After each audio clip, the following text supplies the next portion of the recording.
Hi everyone, welcome to Coffee with the Cannons. We wanted to give you an update on where we are with our project journeys. So we're pretty excited. It's been an eventful 2 or 3 weeks since the last time we did a check-in, maybe even a month. Yeah, it's been pretty quick. So we have interviewed now two of our guests for the documentary. Documentary is officially called "This Is Not a Draft." We're putting it together. Super excited. We've got a trailer that we're working on right now, so people can kind of see what it's about. And we've had two interviews. So really great. We got the crew all together. Jenny's been helping us out. Yeah, I've been trying to build networks with female veterans. We're trying to make spaces that feel safe and comfortable for people to be able to talk about their stories. And I appreciate being a part of it. I got to meet the crew filming a couple weeks ago, so that was fun. And I gotta say, as somebody outside of the project, I think that really blew my mind to go from an idea that you've had and then all of a sudden, and really this community that you found through ASU, you were in a film class, and that led to all of these different relationships and community building. And this entire crew shows up to film, and it's crazy to me how something can go from an idea, and then you have people who believe in that same vision and goal of yours, and then you're all of a sudden working towards this beautiful end together. So that was pretty incredible to see that come together. Yeah, really excited. We've got a great crew being put together. We're working with Death Denied Productions, Andrew Baker, and he's bringing in a bunch of guys, and we're just Marcus, doing so much Eric. good work. Yeah, really excited. So we've got our editor on board now as of this week. That was an update.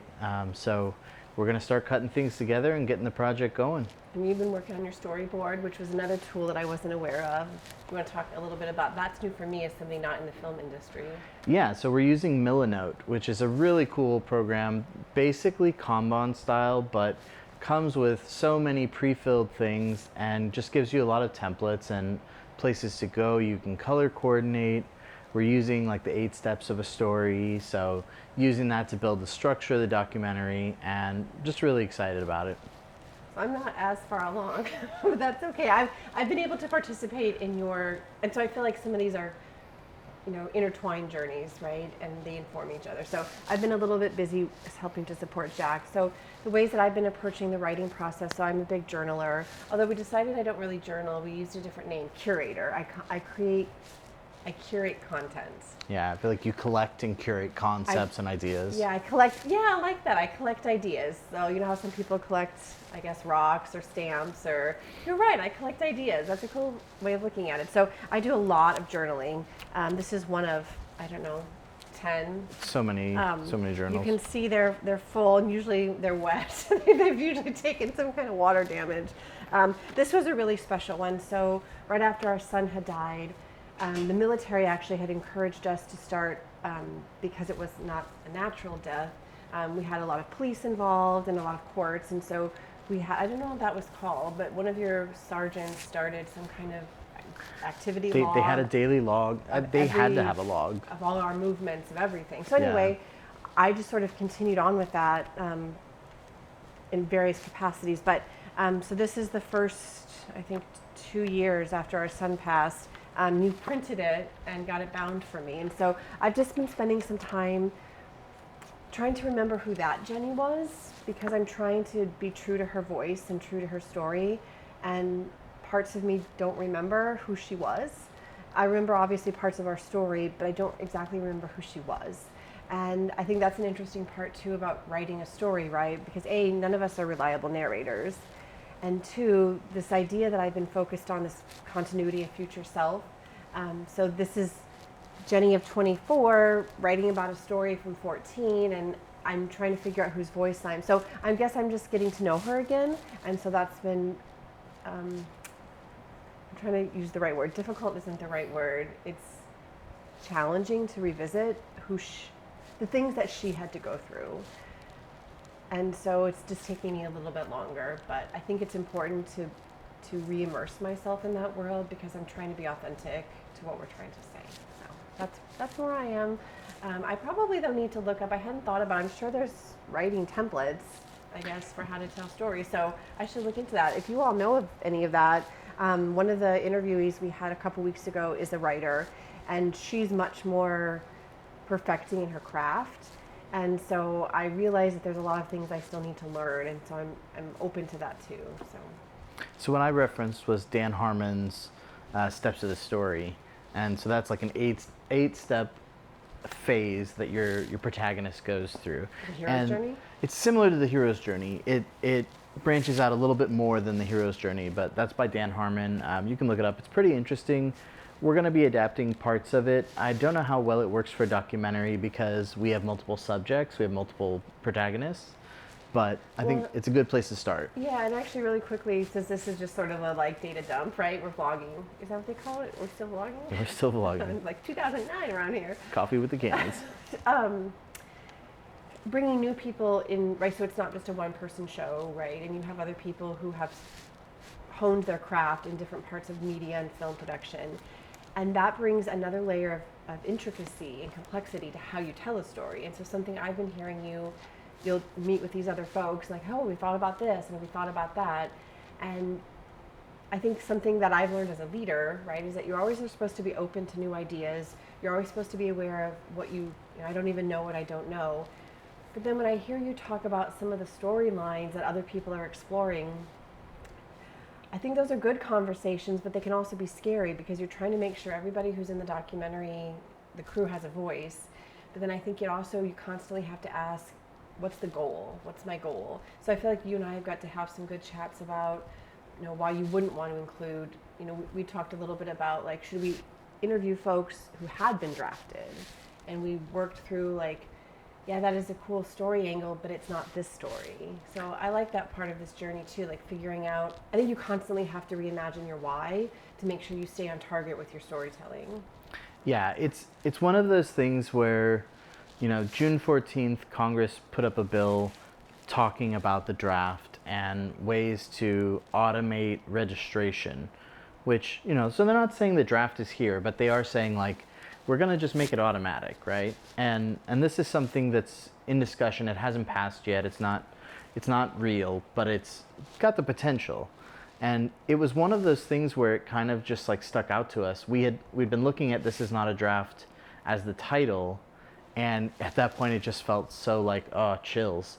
Like, yes, okay, this is the direction we're going to go. We're going to talk about it because, the people who served during the Global War on Terror timeframe, none of them were drafted.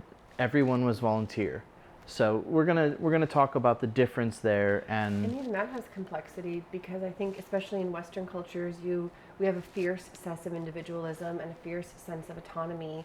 And also though, when you start to hear your interviewees talk about their choices are informed by something, by a desire to serve their families, their community, pressure to serve their families and communities, and so I think that becomes complex too when you talk about what does it mean to volunteer for something and how many of us are threaded with other people, and some of our fates are sort of predestined because this is the journey I've been on. You have a family history, a legacy of serving, or like in the one beautiful story we heard where she was serving in honor of someone else who didn't get the chance to serve. So to me, there's a lot to explore and unpack. Is it really our choice? Like, what does choice mean, right? And so I think that and that's the exciting part too. You get to see some of these through threads that emerge as you're telling the story, right? Because you're crafting it and having power over what the story's going to look like. But then sometimes these stories just tell themselves, and you've got to honor what you're hearing.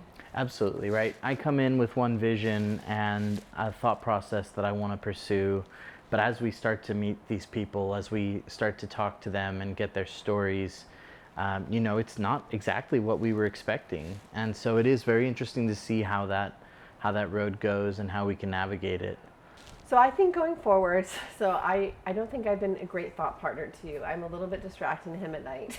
So something I think we should hold ourselves accountable for, or a goal that we should have in the next couple of weeks, is to, and we've also been enjoying summertime with our kids. Our kids are on summer break right now. We did our annual family trip to Six Flags. We've had birthdays and the 4th of July and graduations and the like.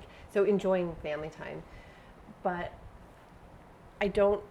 we don't have a process yet for really devoted time. I kind of grab time here or there when it's convenient. And so, and again, I'm a distracting partner at night. I just want to cuddle up on the couch and he's trying to work on his storyboard.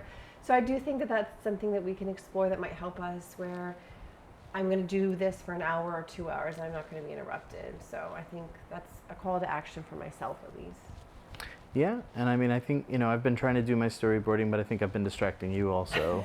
So we got to get you, yeah, we got to get you working on your stuff. It's pretty exciting.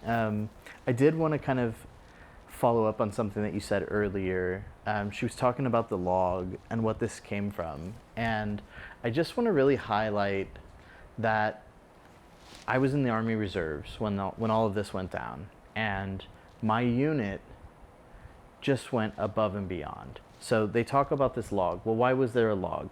There was a log because basically I was put on a suicide watch, and I got 2 NCOs who turned out to be really, really great friends and just really awesome guys who became a big part of our family during that time frame.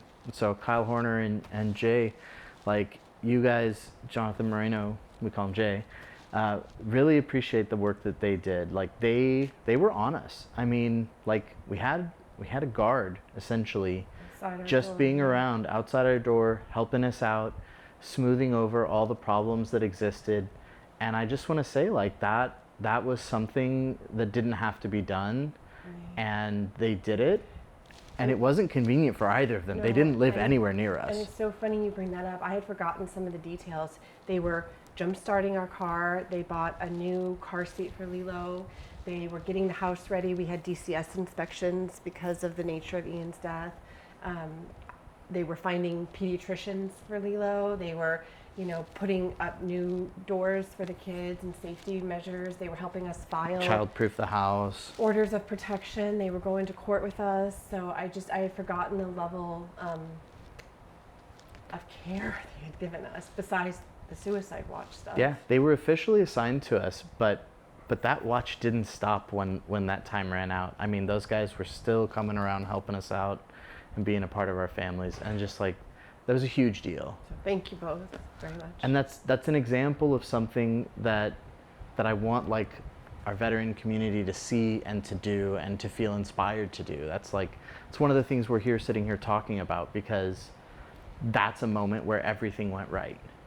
Like we had this terrible, horrific thing happen to us, and our community supported us, and that's the thing. She keeps saying we want to pay it forward. I was going to say, I know you're going to say we're going to pay it forward, but like I knew that people at the time, right? So I didn't need all this hindsight to know what was happening. I knew at the time what people were doing, but it also feels overwhelming because there's so much that people are doing for you, and you're trying to keep your head above water, and you're trying to take care of yourself. And I was trying to step up as a military spouse and take care of our other kids, keep a job.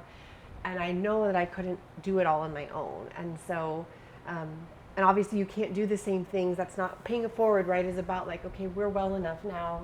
That's why we're help here. in the ways that we can. Yeah, and help in the ways that we can, and help in the ways that we're strong in. And so I appreciate that you're doing this. And yeah, you're right. I was going to say pay it forward. She likes to say it that way, and I don't always think it's the best way to communicate it, but it's absolutely what we're trying to do. Like we want to try to help other people. My motive is good karma and putting good things into karma, whatever you want to call it, like positive will, and then also just like, helping other people out.